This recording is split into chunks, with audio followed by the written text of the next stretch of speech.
Was it still possible that with the right knowledge, the right moves, I might one day see Nosgoth restored, the pillars pure once more?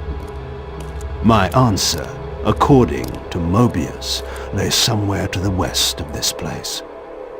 I could restore the world, perhaps, but never again could I give Nosgoth back her innocence. Hola mortales, una vez más regreso con más de esta grandiosa saga de la que no me canso de hablar, y es que su lore es más profundo de lo que esperaba y eso me alegra. Hoy hablaré de mi personaje favorito de la saga, el antihéroe vampiro Kain. Astuto, desconfiado, egocéntrico y seguro de sí mismo, su destino está marcado desde el nacimiento para ser el vástago del equilibrio. Su único objetivo es recuperar los pilares de Nosgoth a sus verdaderos dueños, la raza vampírica, siendo él mismo uno de ellos y el último, con la esperanza de recuperar lo que una vez fue perdido. Espero lo disfruten.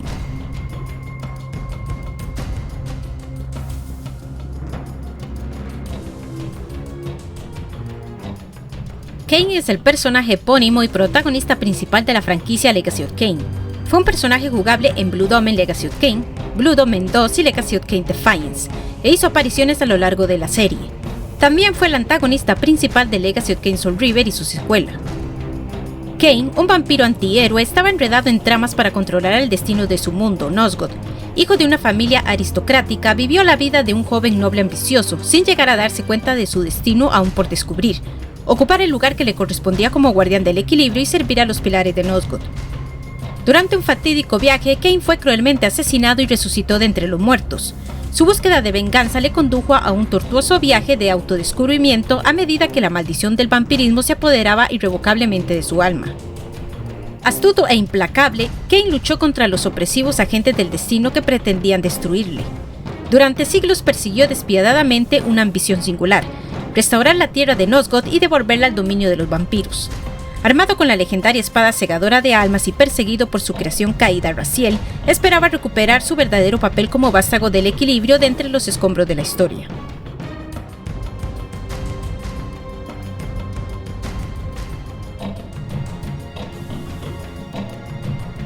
Nacido como humano en la historia anterior a Blood Omen, Kain, hijo de una familia aristocrática, creció ajeno a su trascendental destino dentro de Nosgoth. Procedente de Corayen, el ambicioso aunque desconocido y sin rumbo noble vivió una vida privilegiada a la sombra de un mundo moribundo. A medida que maduraba, fue testigo del ascenso de las legiones de la Némesis en el norte, consciente de la inminente amenaza que suponían para la corte de su lealtad el trono del león. Cuando era un joven de 30 años, se detuvo en una taberna, pero no pudo conseguir un lugar para pasar la noche. Obligado a emprender el viaje, fue emboscado por una banda de bandidos y cruelmente asesinado, empalado en la espada de su asesino. Atrapado en el inframundo, aún clavado en la espada de su enemigo, el nigromante Mortenius ofreció a su alma una oportunidad de venganza, garantizándole la sangre que ansiaba. Atormentado, desesperado y sin tener en cuenta los motivos ocultos de su benefactor, Kain aceptó la oferta sin pensarlo 2 veces. Al despertar al dolor de una nueva existencia en su propio mausoleo, Kain se dio cuenta de la naturaleza de su resurrección. Había renacido como vampiro, sin encontrar consuelo, solo malicia, en el abrazo del sol. Sin dejarse intimidar por el hambre y la debilidad, no tardó en dar caza a sus asesinos, matando a cada uno de ellos y saciándose con su sangre. Aunque estaba seguro de que su búsqueda había terminado, fue rápidamente corregido por Mortenius, quien le aseguró que estos tontos eran simplemente los instrumentos de su asesinato, no la causa. Atraído por las palabras del nigromante y decidido a buscar una cura para la maldición vampírica que lo afligía, Kain se aventuró a los pilares de Nosgoth.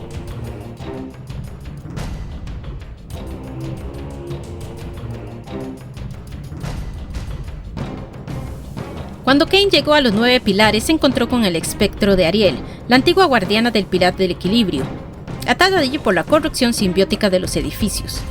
Ariel le dijo a Kain que no hay cura para la muerte, solo la liberación, pero le ordenó que destruyera a los hechiceros que envenenaban Nosgoth si quería alcanzar la paz. Aunque despreocupado por el destino del mundo, Kain aceptó en silencio la tarea que tenía ante sí, iniciando su búsqueda como azote del círculo. Al partir, Ariel le advirtió enigmáticamente que tuviera cuidado con lo que no se dice.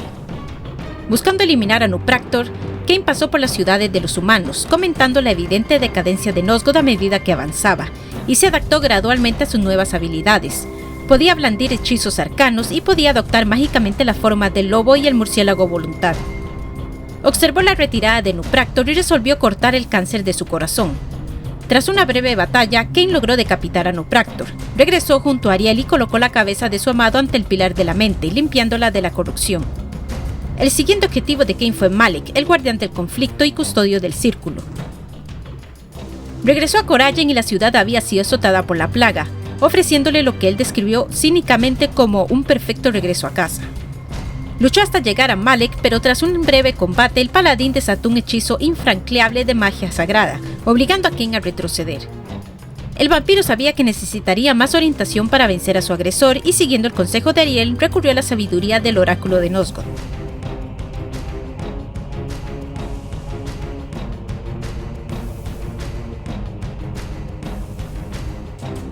En la cueva del oráculo, Kane refutó la filosofía del anciano adivino exigiendo respuestas. Aludiendo a la difícil situación del rey Othmar de Willendorf y el dilema de las legiones de la Némesis, el oráculo explicó que debía buscar a Borador, el vampiro que derrotó a Malek en la batalla siglos atrás. A instancias de Kane, el anciano le dirigió hacia el bosque Termogen, invitándole a seguir el resplandor del Ignis Fatuus hasta la mansión de Borador. A Kane le impresionaban y repugnaban al mismo tiempo los gustos decadentes y lujosos de Borador. El hedonista vampiro mayor le proporcionaba algo peor que el infierno. Una visión de aquello en lo que se estaba convirtiendo. Aunque Kane consideraba a su nuevo aliado grosero y un viejo loco decadente, Borador era simpático y pronto se encariñó con el novato a su pesar de su arrogancia juvenil. Instruyó a Kane para que no se ocupara de los asuntos de los hombres y le ofreció su anillo del sello, para que lo invocara si necesitaba ayuda. Este encuentro reforzó la determinación de Kane de encontrar una cura. Viajando al Edén Oscuro, persiguió a más guardianes. Aunque Anacroth escapó de su espada invocando a Malek, Kane pudo invocar a Borador en represalia, quien lo venció de una vez por todas. Con la posterior muerte de Bane, de Jul y Malek, Kane restauró otros 3 de los pilares.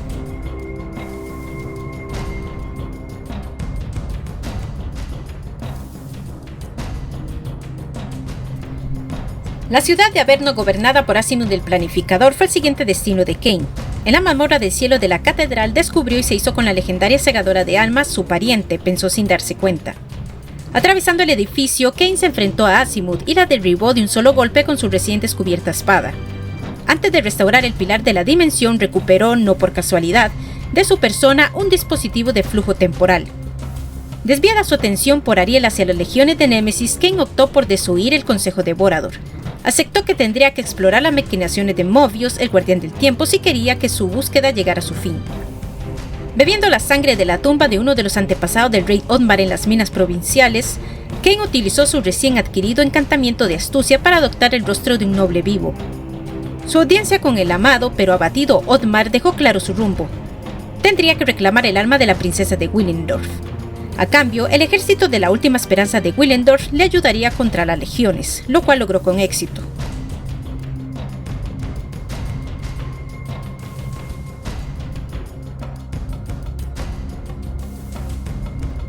Kane se negó a gobernar Willendorf, solo deseaba el ejército de Othmar para vencer a las legiones descendientes en el norte. No mucho después, el ejército de la esperanza y las legiones de Némesis se enfrentaron en la batalla de la última batalla. Los feroces ejércitos de Némesis no mostraban signos de ceder y mataron a Othmar al poco tiempo, arrollando a las tropas de Willendorf.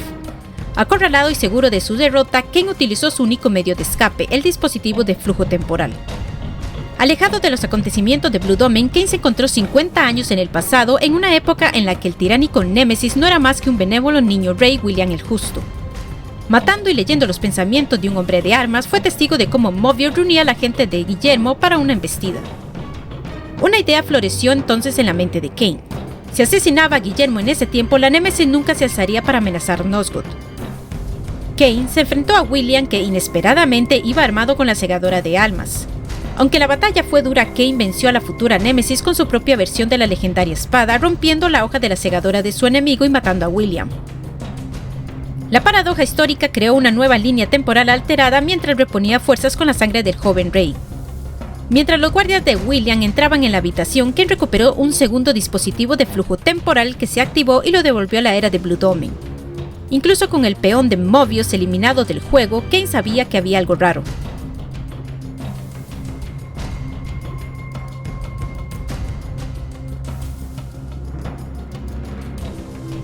Al abandonar la fortaleza en ruinas, Kane viajó hacia el sur más allá de Stalberg.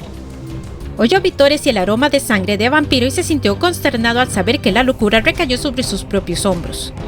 Con su santo rey William muerto por su mano, la gente de la tierra fue consumida por su propia hambre, de sed de sangre de vampiro.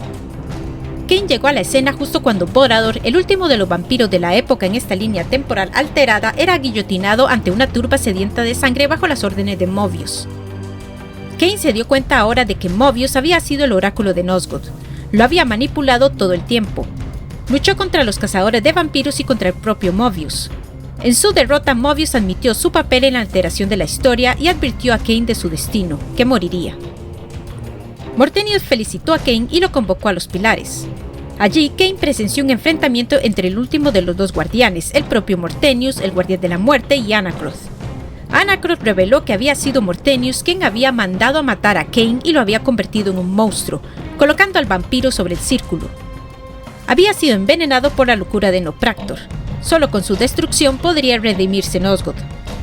Mortenius mató a Anacroth y se enfrentó a Kane.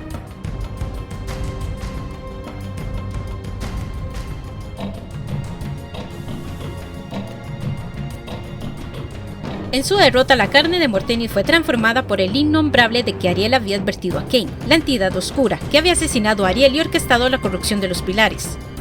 Kane luchó y derrotó al monstruo y 8 de los 9 pilares quedaron restaurados. Finalmente, Ariel le reveló la verdad. Él mismo desde el principio había sido un miembro ordenado del Círculo de los 9, su único superviviente, el guardián del equilibrio nacido como sucesor de Ariel a su muerte. En el momento de su nacimiento, Kane había sido corrompido por la locura de Nopractor. Él también tendría que morir para que los pilares fueran restaurados. Ariel le planteó una decisión fatídica: sacrificarse para redimir a Nosgoth, pero como último vampiro superviviente de Nosgoth, asegurar la extinción de los vampiros, o rechazar el sacrificio prolongando su propia vida y la de la raza vampírica, pero asegurando la condena de Nosgoth.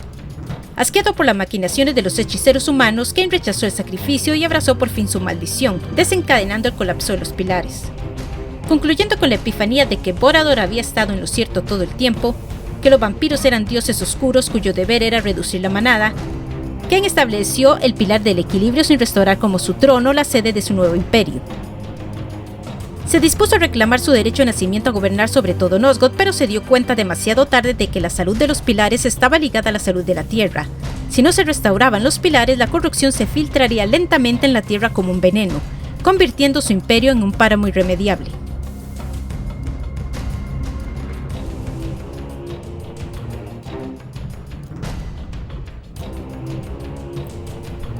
Cinco siglos después del colapso de los pilares, la conquista de Nosgoth por parte de Kane comenzó en serio.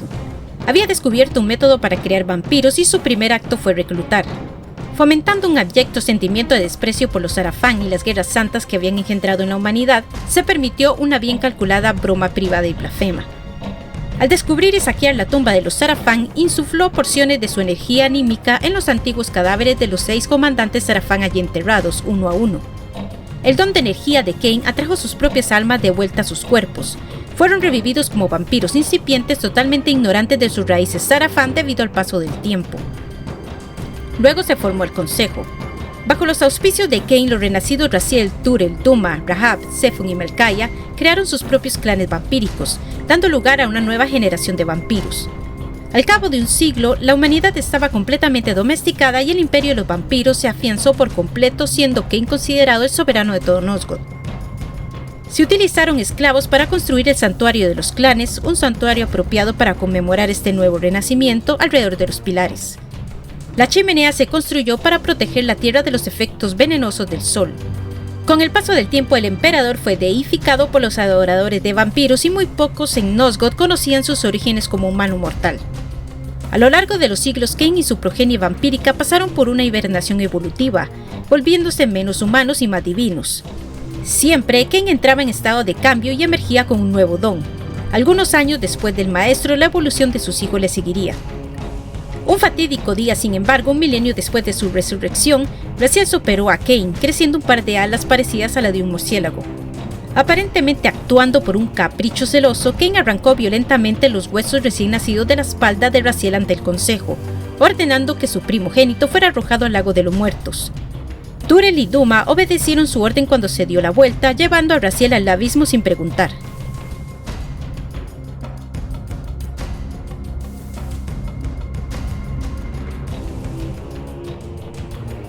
Tras la muerte de Raziel, Kain se retiró aún más de la vida en Nosgoth, dándose a conocer solo cuando lo consideraba oportuno. Intervenía poco en los asuntos de sus descendientes vampiros, que se volvieron cada vez más monstruosos a lo largo de su siglo de evolución. Con el paso del tiempo, se había convencido cada vez más de la naturaleza irremedible del páramo. Consideraba que su imperio, sumido en el caos y asolado por los cataclismos, era fundamentalmente corrupto y fracasado. Aunque seguía empeñado en gobernar Nosgoth, comprendió que restaurar los pilares y la salud de la tierra era crucial para su ambición. Sin que Raziel lo supiera, Kain siempre había estado anticipando el regreso de su hijo del abismo. Según todas las apariencias, parecía que Kain había erradicado a su clan. Tras matar a Melkaya, Raziel pudo entrar en el santuario de los clanes, donde encontró a Kain, que claramente esperaba su llegada. Raziel denunció el acto de genocidio de Kain como inconcebible, pero Kain señaló que lo que había hecho también podía destruirlo. Invitó a Raziel a ver en qué se había convertido su imperio, a presenciar el fin de una era, los clanes dispersos por los rincones de Nosgoth, proclamando que tanto su imperio como Raziel habían superado su utilidad, y desenvainó la segadora de almas.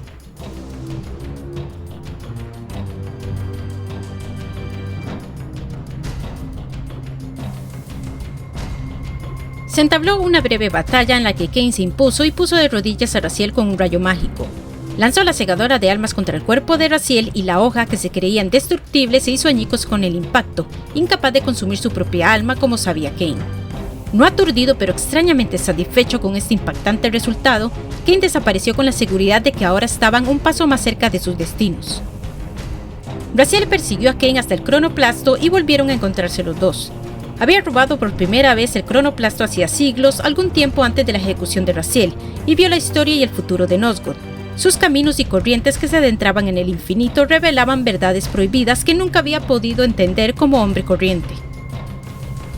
Fatalmente seguro de que el libre albedrío es una ilusión, y resuelto en la creencia de que cada uno interpretamos el papel que el destino ha escrito para nosotros, ahora era consciente de la verdad que se ocultaba tras la predicción de Mobius. Raziel, centrado únicamente en la venganza, luchó contra Kain, pero este lo contuvo sin esfuerzo. Afirmó con seguridad que la agenda de los Arafan había sido la misma que la del Consejo, burlándose de Raziel antes de atravesar el portal activo del cronoplasto, hacia la era anterior a Blood Omen de su nacimiento. Cuando emergió, Kain viajó a los pilares incorruptos, seguro de que Raziel lo seguiría.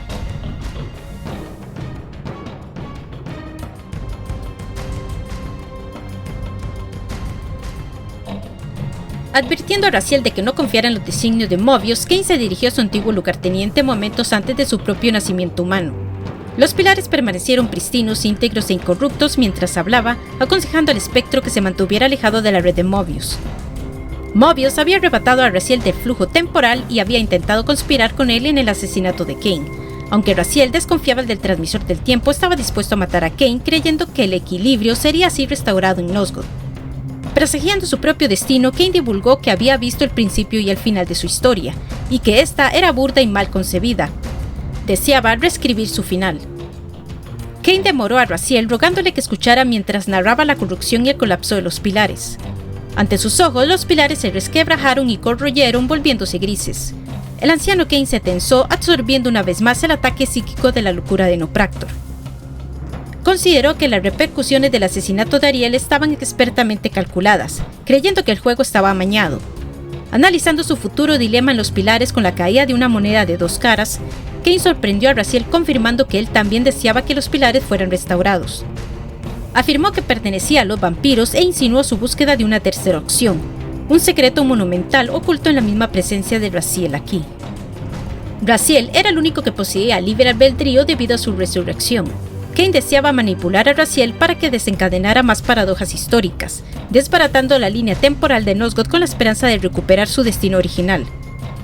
Este sería el filo de la moneda, una tercera opción.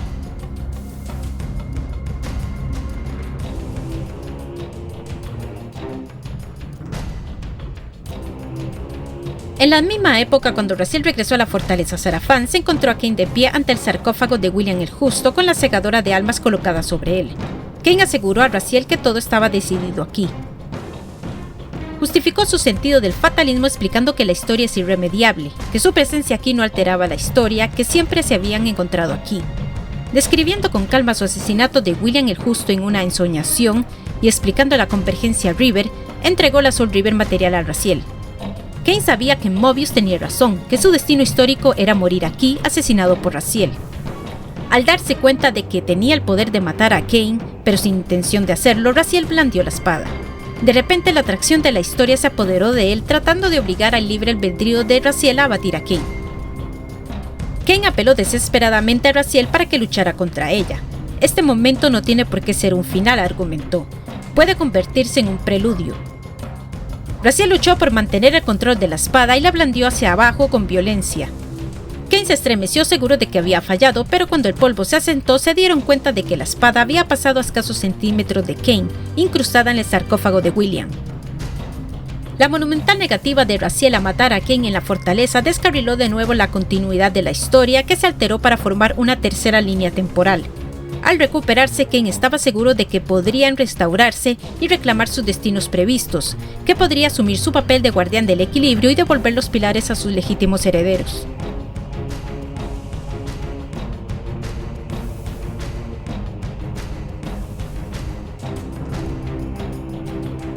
Kane se encontró con Raziel una vez más cuando cruzaron el tiempo para llegar a la era posterior a Blood Omen, un siglo después del colapso de los pilares. El ansia de venganza de Raziel estaba ahora algo templada, y con buen humor bromearon diciendo que esta vez no habría drama. Kane simplemente estaba esperando su momento. Se detuvieron ante la fachada derruida del retiro de Janos Oldring. Kane confirmó que Janos Oldring era la clave del destino de Raziel, pero advirtió que ambos corrían un gran peligro. Aunque era consciente de estas fuerzas malévolas, Kane seguía sin estar seguro de quién movía los hilos y aconsejó a Raziel que anduviera con mucho cuidado. Luego viajó en el tiempo hasta los inicios de la historia de Nosgoth, coincidiendo con la matanza del Círculo, para planear una dramática alteración final del tiempo. En la sala capitular de la fortaleza observó con intensa fascinación cómo el destino de Raziel cerraba el círculo. Al matar a su propio yo humano, Raziel quedó paralizado por la segadora y la espada espectro, y su alma fue drenada. Kane se acercó con intensidad y en medio de las agónicas condenas de Raziel, instó al espectro a ceder a la atracción de la segadora.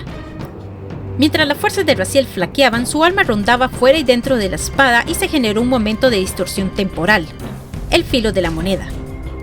Con un enorme esfuerzo, Kane arrancó paradójicamente la segadora del cuerpo de Raziel, aplazando su destino y cambiando la historia una vez más. Exhausto pero triunfante, Kane gritó que ahora Raziel era libre para reclamar su verdadero destino. Sin embargo, cuando la corriente temporal se deformó a su alrededor y esta tercera paradoja sustituyó la tercera línea temporal por una cuarta, una mirada de horror se dibujó en el rostro de Kane. Nuevos recuerdos florecieron y murieron a medida que se revisaba la historia de Kane y de Nosgoth, y se dio cuenta de que podría haber cometido un terrible error.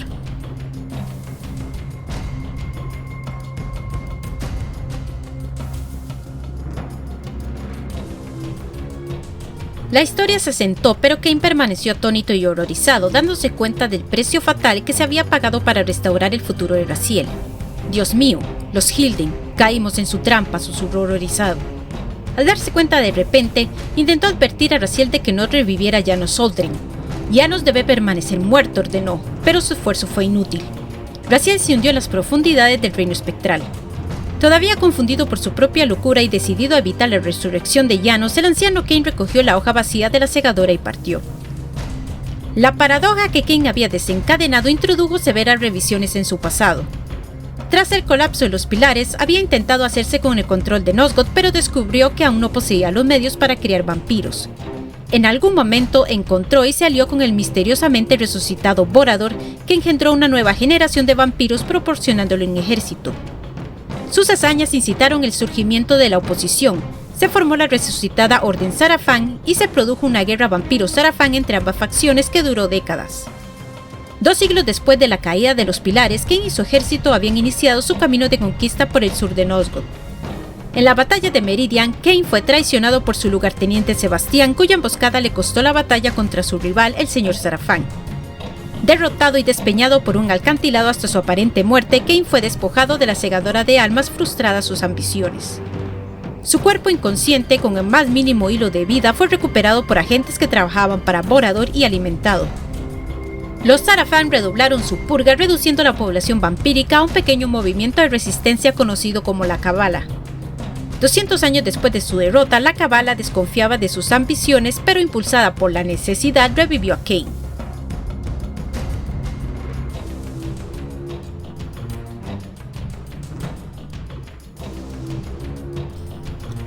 Al despertar en una torre de Meridian con la mente y los recuerdos fragmentados, Kane se encontró por primera vez con Uma, uno de los lugartenientes de la Cabala. Apenas recordaba su pasado y, privado de la mayoría de sus habilidades, desconfiaba de todos, pero estaba decidido a destruir al señor Sarafan y a los vampiros que habían jurado lealtad a su causa. Mientras se dirigía hacia el gran hotel y atravesaba la guarida del contrabandista, le seguía sin darse cuenta Faustus, un antiguo legionario de su ejército convertido en agente Sarafan. Kane mató fácilmente al traidor y a su paso por la ciudad, Kane se encontró, aunque no reconoció, a Sebastián, que se alimentaba de humanos junto al reformatorio de la ciudad. Al llegar al santuario bajo la Dama Azul Curious, Kane descubrió por fin la identidad del líder de Cabal. Era el mismísimo Borador. Ambos intercambiaron duras palabras, algo desconfiados el uno del otro, pero unidos en su objetivo común de eliminar a los Sarafan.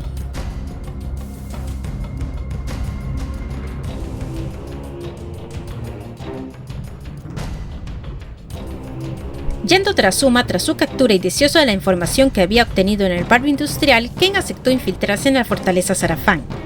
Mientras recorría las calles, Marcus, otro viejo amigo que se había ofrecido a la causa del señor Sarafan, bloqueó su camino. Persiguiéndole por toda la ciudad, Kane aturdió a Marcus utilizando las campanas de la catedral de Meridian. Después lo mató y salvó al obispo de su encarcelamiento. Guiado hasta una entrada secreta, pudo infiltrarse en la fortaleza Sarafan. Se introdujo en la parte más alta del edificio y liberó a Uma de sus cadenas. Mientras escapaban, se encontraron con el señor Sarafan en persona. Kane reconoció a la segadora de almas, el premio que había ganado hacía toda una vida.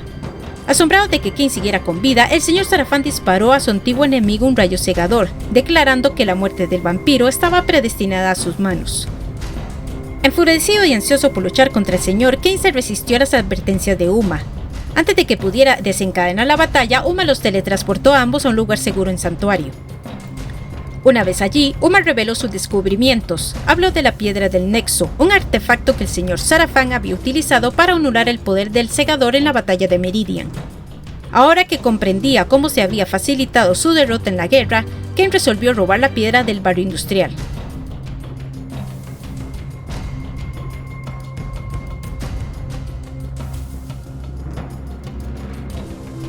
Una vez más, Kane empezó a sentir las obligaciones del poder a impartir justicia con equidad a todos. Ya había recuperado gran parte de sus recuerdos, conocía el rostro de Sebastián y recordaba su traición. Ambos lucharon por la Piedra del Nexo y Kane salió victorioso. Se ofreció a perdonar la vida de Sebastián, pero el vampiro moribundo rechazó su clemencia. Las últimas palabras de Sebastián le advirtieron de un dispositivo enterrado bajo Meridian que significaría la victoria para el señor Sarafan. Decepcionado por su traidor, Kane reclamó la piedra y sobrevivió por poco a la destrucción de la fábrica gracias a un aliado de la Cabala. En los cañones, Kane persiguió a la vidente en busca de información sobre el dispositivo. Ella afirmó conocerle mejor de lo que él se conocía a sí mismo. Aunque al principio se mostró reacia a ayudarle, enseguida se dio cuenta de su convicción y le permitió beber su sangre antes de teletransportarle al dispositivo. Al entrar, Kane fue recibido por un ser cuya existencia estaba entrelazada con la suya mucho más de lo que podía imaginar. La bestia encarcelada, aunque monstruosa, era cómplice. Conocía y admiraba a Kane por su reputación y colaboró con sus planes para destruir el dispositivo. La bestia informó a Kane del constructor del dispositivo y este visitó la prisión eterna temporal y se encontró con la criatura marchita en las profundidades y bebió su sangre, alcanzando la capacidad de destruir la superarma. En su retirada del lugar infernal fue perseguido por un vampiro loco. Resultó que se trataba de Magnus, su antiguo campeón, al que había considerado erróneamente otro traidor. Al enterarse de que Magnus había intentado asesinar en secreto pero sin éxito al señor Sarafan antes de la batalla de Meridian, concedió a su campeón una muerte amistosa.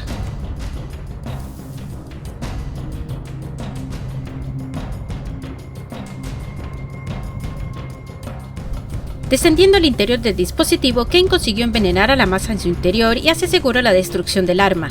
Cuando regresó, se encontró con que la bestia había recuperado su verdadera forma, la de Janus Aldrin. Janus explicó a Kane que el señor Sarafan era un líder entre los Hilden, una raza que se oponía a los antiguos vampiros de antaño y que fueron desterrados al reino de los demonios. Cuando Kane rechazó el sacrificio y destruyó el pilar del equilibrio, permitió a este señor Hilden entrar en el reino material y proseguir su conquista de Nosgoth. De regreso a Santuario, los vampiros se reunieron. Janos obligó a Borador a planear un asalto final a la ciudad Hilden, mientras que Kane y Uma viajaron a los muelles con la esperanza de desactivar el escudo de la ciudad. A quien le disgustó la compañía de Uma, receloso de nuevas traiciones, pues consideraba que la ayuda ofrecida cuando no se necesita no suele ser ayuda en absoluto.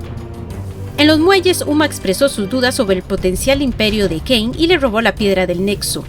Indignado y convencido erróneamente de que Uma, como los otros vampiros que había matado, era una espía Sarafán, la persiguió y la mató por su traición, lamentando que podría haber sido su reina. Una vez en la ciudad Hilden, Kane intercambió calumnias con el señor Hilden y sorprendió a su adversario con la aparición de la piedra del Nexo. Desactivó el generador de escudo, lo que permitió a Janos y Borador teletransportarse al interior. Kane se vio obligado a avanzar solo y pronto llegó a la puerta Hilden. Allí, el señor Hilden elogió la perseverancia de su enemigo, pero negó cualquier afiliación con Uma.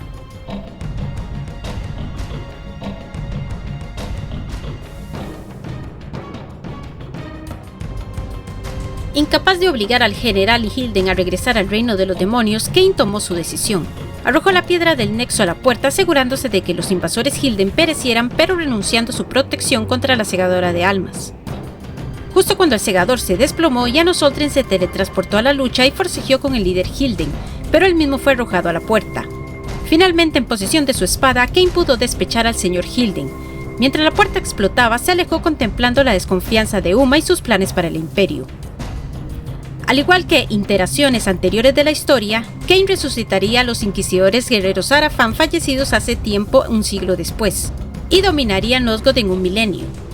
Llegó a creerse el mitológico vástago del equilibrio, buscando una tercera opción. Salvaría a Raziel de entrar en la segadora en el momento crucial en la fortaleza Sarafán. Sin embargo, en esta cuarta línea temporal con esta historia revisada, el anciano Kane se vio obligado a impedir que Raziel resucitara a Janos Oldren. En esto estaba en juego mucho más de lo que Raziel sabía. Kane sentía que la resurrección de Janos conduciría a una resolución inaceptable para sus respectivos destinos. En pocas palabras, con la creación de esta línea temporal, ya Kane sabía de antemano lo que sucedería si Janos era revivido, de ahí su negativa para revivirlo. Tras fracasar en su intento de encontrar a Raziel en los inicios de la historia de Nosgoth, Kane regresó a la fortaleza unos años después de la matanza del Círculo, con la esperanza de extraer información de Mobius. Sin embargo, cuando se encontró con Mobius en su cámara subterránea, el transmisor del tiempo le sacó ventaja y utilizó su bastón para incapacitar al vampiro anciano.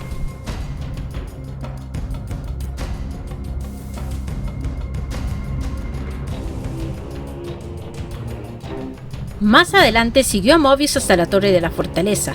Hablando sobre el libre albedrío de Raziel, Mobius tachó de patética la manipulación de la historia por parte de Kane, asegurándole que había escrito su propia sentencia de muerte. Impulsado por el destino no, Raziel le mataría. En los pilares y con el emblema de equilibrio, despejó las brumas de las aguas para revelar la ciudadela. Allí, en busca de información sobre su propio destino como vástago del equilibrio y el de Raziel, descubrió un mural que representaba dos campeones que determinarían el destino de Nosgoth, uno alineado con los vampiros y el otro con los Hilden. El resultado predicho era inequívoco: el héroe vampiro caería. Explorando más a fondo la ciudadela, Kane desenterró una imagen de la revuelta humana que divulgaba un descubrimiento sorprendente. Mobius había liderado la revuelta contra los antiguos vampiros, lo que provocó su caída. Ahora comprendía por qué Mobius me odiaba tan intensamente, comentó Kane. Yo era el primer guardián vampiro en todos estos siglos y él sabía lo que significaba mi llegada, o tal vez le recordaba todo lo que había abandonado.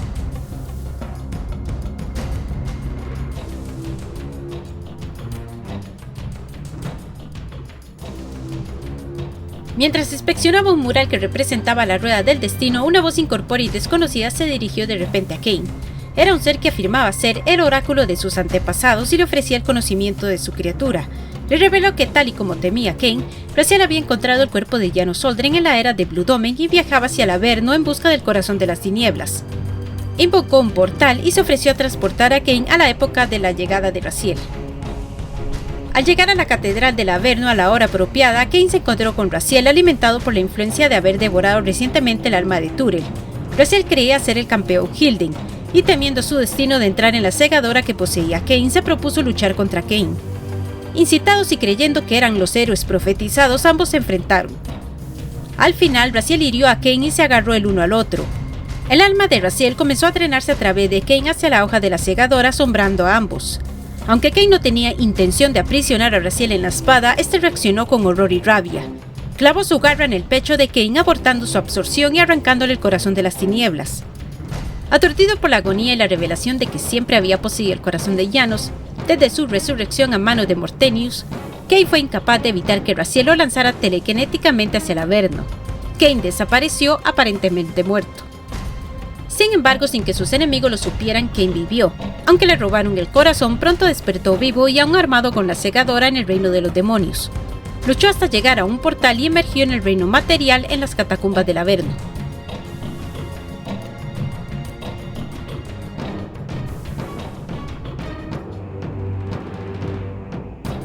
Sin saberlo, atraído por la atracción de la forja espiritual activada, Cain regresó a toda prisa a la ciudadela de los vampiros. Allí descubrió a Mobius, recién resucitado de la batalla con su yo más joven en esta era. El transmisor del tiempo quedó conmocionado por la inexplicable supervivencia de Cain y su inmunidad al báculo. Mató a Mobius una vez más, enviando al viejo engañador al reino espectral. Poco después, mientras Cain examinaba el báculo, el cadáver de Mobius resucitó. Cain lo empaló en la segadora justo cuando se transformaba, para su gran angustia. El cuerpo era un recipiente para Raziel. Reafirmando su lealtad a un conmocionado Cain, Raziel se sacrificó a la segadora.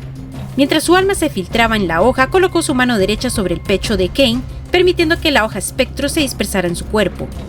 Su energía purificadora limpió finalmente a Cain de la corrupción de los pilares, curándole de todas las heridas y permitiéndole ver al verdadero enemigo, el oráculo de los antiguos vampiros, ahora revelado como el dios anciano. Mientras Raziel se proclamaba no el enemigo de Cain, no su destructor, sino como antes su mano derecha, su espada, su alma fue drenada por completo y se formó la segadora de almas. Horrorizado por la monstruosidad a la que se enfrentaba, Cain acuchilló al dios anciano cortando sus tentáculos. Derrotado pero no destruido el anciano, Cain se teletransportó fuera de la forja ignorando sus amenazas. Solo le aconsejó Cabarondo. A salvo pero melancólico, contempló el paisaje de Nosgoth y los restos humeantes de los pilares en la distancia. Con su enemigo revelado y su objetivo claro, solo podía reflexionar sobre el sacrificio de Raziel y los dones que le había otorgado, sobre la segadora de almas, su nueva visión y lo más irónico de todo, cómo le había dado por fin esperanza.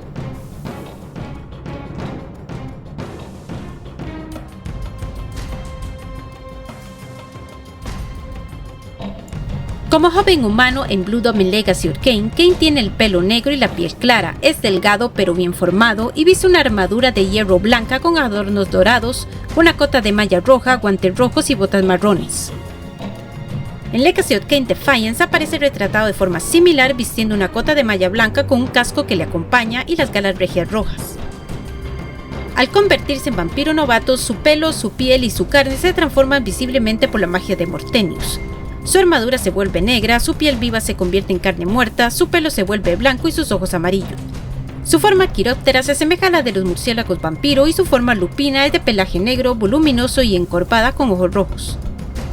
En Blood Omen 2 muestra a un Cain algo mayor, a medio camino entre su aspecto original y su representación en Legacy of Kain Soul River. En este punto el rostro de Cain es más alargado y sus orejas y dientes caninos son claramente puntiagudos. Su piel es musculada y endurecida con una desaturada palidez gris blanquecina y sus manos, aunque todavía con 5 dedos, están evolucionando hacia las garras triláctilas que poseerán el futuro. Su traje por defecto es de torso desnudo y consiste en botas metálicas de bronce con correas, pantalones negros de cuero con una estilizada prenda con falda roja y negra, un brazalete de pauldron o umbrera que cubre su brazo derecho y un brazalete de bronce en el izquierdo con una manga roja. El anciano Cain de Legacy of Kain Soul River viste de forma similar con pantalones de cuero negro tachonados, guanteletes de metal negro tachonados con mangas cortas, un arnés para los hombros y un tabardo rojo con un símbolo en blanco sujeto al arnés con 2 medallones dorados por delante y por detrás. Lleva grebas en lugar de botas, dejando al descubierto sus garras didáctilas altamente evolucionadas en lugar de pies y sus garras tridáctilas en lugar de manos. Su rostro está envejecido y tiene las mejillas cetrinas y los huesos de la frente y las orejas se han levantado en forma de corona. En la oreja izquierda lleva el anillo del sello de Borador. Su piel es quitinosa y en capas. Los diseños de su pecho no son más que los miles de años de vida vampírica y lenta evolución que se muestran en su cuerpo, haciéndolo más duro, rígido y escamoso. En respuesta al debate sobre si el Elder Cain es verde o no, Daniel Cabuco estableció que Cain no es verde, en realidad es de color bronceado dorado. Su camino evolutivo estuvo influenciado por su arrogancia, de ahí la corona y el tono dorado de su piel. También le protege de los daños, la luz del sol y etc. Una característica que se mantuvo constante en el aspecto de Cain desde su debut hasta Legacy of Kain Defiance es la cicatriz de empalamiento que sufrió al ser asesinado como humano en Blue Domain. La cicatriz fue añadida a la hoja de modelo de Elder Cain por Daniel Cabuco durante el desarrollo de Legacy of Kain Soul River, y fue recolocada deliberadamente. Como la mayoría de las cicatrices, se desplazó un poco por su cuerpo a lo largo de los milenios. La cicatriz también puede verse en su espalda, pero tiende a alinearse con el diseño de las líneas musculares de la espalda, por lo que no es fácil distinguirla. Finalmente se curó cuando la hoja espectral se dispersó en Cain durante el sacrificio de Raziel al final de Legacy of Kain Defiance, como una representación visual de la curación física y espiritual y la pureza que Raziel confiere. Aunque el anciano Cain representa la encarnación más antigua y reciente del personaje, Amy Hennig ha declarado que no ha alcanzado necesariamente la cima de su evolución y que podría seguir siendo rediseñado. Cain sigue evolucionando como todos los vampiros. Sin embargo, al contrario del mural del vástago del equilibrio en Legacy of Kain Defiance, Hennig confirmó que no le crecerán alas. Eso es un desarrollo evolutivo exclusivo de Raziel y sus descendientes. Según Daniel Cabuco, la altura de Cain es 7 pies, 7 cabezas de altura, Adonis.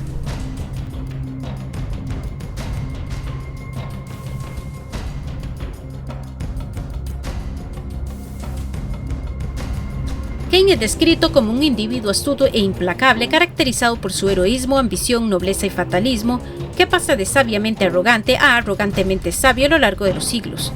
Considerado con frecuencia como un noble insignificante en vida y en su juventud, al principio rehuye del vampirismo y busca descubrir una cura, reacio a vivir el horror de una existencia arruinada por la sed de sangre humana. Sin embargo, en el transcurso de Blue Domain Legacy of Kain llega a abrazar su maldición y los ideales de Borador, su figura paterna, y también se convierte en un misántropo, expresando disgusto y una creciente desafección por la humanidad y las maquinaciones del Círculo de los Nueve. Aceptando apresuradamente la oferta de venganza de Mortenius y desesperado por evitar que su naturaleza vampírica le consuma, Cain cayó en el papel de peón involuntario, fracasando a la hora de forjar su propio camino. Tras haber sido agraviado una y otra vez, se esfuerza por escapar de la manipulación, lo que engendra su deseo de conquistar todo Nosgoth para sí mismo, una búsqueda en la que finalmente prevalece. Su fatalismo y ansia de poder se ven alimentados por la maldición de Lupractor. Como guardián del equilibrio corrupto, Cain se da cuenta de que nunca más podría devolver a Nosgoth su inocencia. Sin embargo, aunque posee un evidente gusto por el derramamiento de sangre y la brutalidad, es cualquier cosa menos estúpido. La verdadera astucia y sutileza de sus acciones solo se revelan a aquellos lo suficientemente inteligentes como para ver más allá de sus interminables engaños. Aunque Raziel recibe inicialmente su propia ejecución a manos de Cain como el resultado de los celos, Cain revela más tarde que su supuesto odio hacia Raziel era una compleja artimaña, parte de su lanzamiento al destino, una búsqueda del conocimiento y la libertad. Solo a través del renacimiento de Raziel como criatura con libre albedrío, pudo Cain avanzar en sus intentos de cambiar la historia y revisar sus respectivos destinos. Como joven vampiro, Cain es cínico e inicialmente apático respecto a salvar a Nosgoth. Sin embargo, tras su negativa a sacrificarse, su conciencia le oprime internamente, cargando con un cúmulo de dudas y remordimientos al saber que el destino del mundo depende del acierto de cada una de sus acciones. Esto se ve compensado por su frecuente sentido de la ironía y el humor negro. Levanta los cadáveres de sus enemigos al afán para que, sin saberlo, sirvan como sus lugartenientes de confianza, creyendo que uno debe mantener a sus amigos cerca y a sus enemigos aún más cerca. Aún así, Cain muestra con frecuencia fuertes indicios de compasión por sus hijos y por los demás. A lo largo de Legacy of Kain Defiance hace todo lo que está en sus manos para conseguir una resolución con la que él y Raziel ambos puedan vivir, y se muestra consternado y resistente ante el sacrificio final de Raziel en su nombre. Aunque Cain posee numerosos defectos de carácter, aprecia la honestidad hasta la exageración y, excepto cuando trabaja en secreto en Blue Domain 2, nunca ha mentido conscientemente a otro individuo a lo largo de la serie, solo diciendo medias verdades o verdades parciales cuando ha sido necesario. Como monarca, valora la lealtad y desprecia la insubordinación, argumentando que los cobardes y los traidores no merecen una segunda opinión, solo su completa aniquilación. Aunque su aparente falta de diplomacia parece provenir de su temperamento corto y violento, en realidad es una herramienta cuidadosamente cultivada. Por encima de todo, los objetivos últimos de Kain, devolver los pilares a los vampiros y asegurar la restauración de la gloria de Nosgoth, son como mínimo parcialmente morales y benévolos, pero se da cuenta de que su meta puede estar fuera de su alcance. Solo cuando está purificado recibe el primer sabor amargo de la esperanza.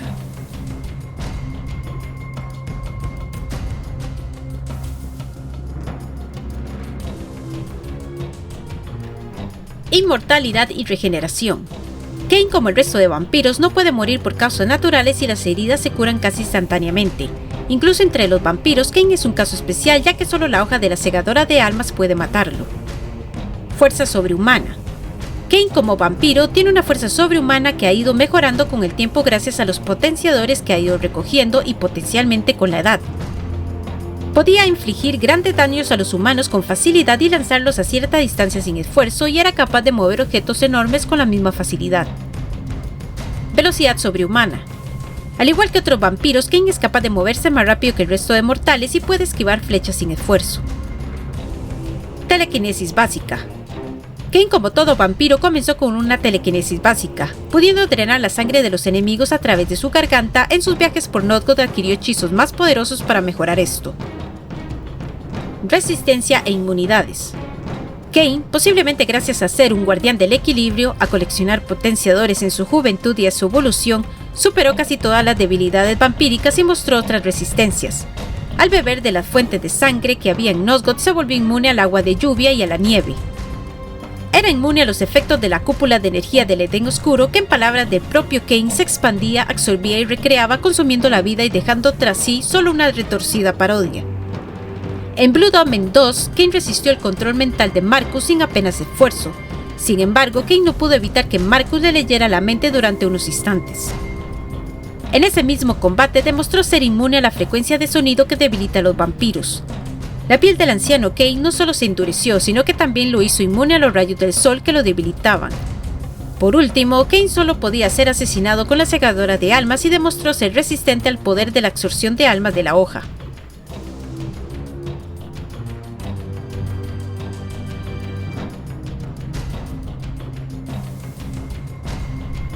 Kain o Caín es un nombre bíblico de origen hebreo que significa adquirir.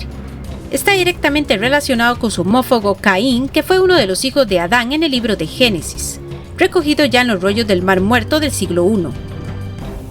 Kain fue el primer ser humano nacido y se convirtió en el primer asesino al matar a su hermano Abel, cuando Dios rechazó sus ofrendas pero aceptó el sacrificio de Abel de los primogénitos de su rebaño.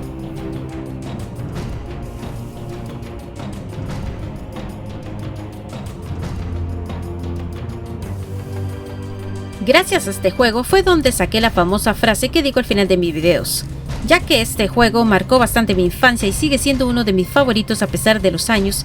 El eslogan de Kain es su grito de guerra, Bei Victus, que es una expresión latina del mundo real que significa sufrimiento o desdicha para el conquistado. La pronuncia con abundante frecuencia en Blood Omen Legacy of Kain, 2 veces en las cinemáticas, y también la grita al realizar ataques combinados de triple giro en el juego. En Legacy of Kain Defiance la pronunció ocasionalmente al matar a un enemigo para alimentar a la segadora. Sin embargo, la frase brilló por su ausencia en Blood Omen 2. Se ha conjeturado que el equipo de Crystal Dynamics probablemente las omitió debido a la preocupación por la exactitud de la pronunciación.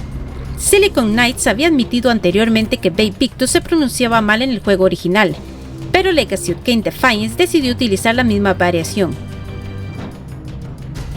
Bei Victus!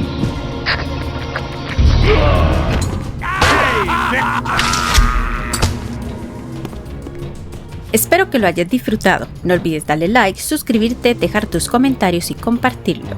Bei Victus.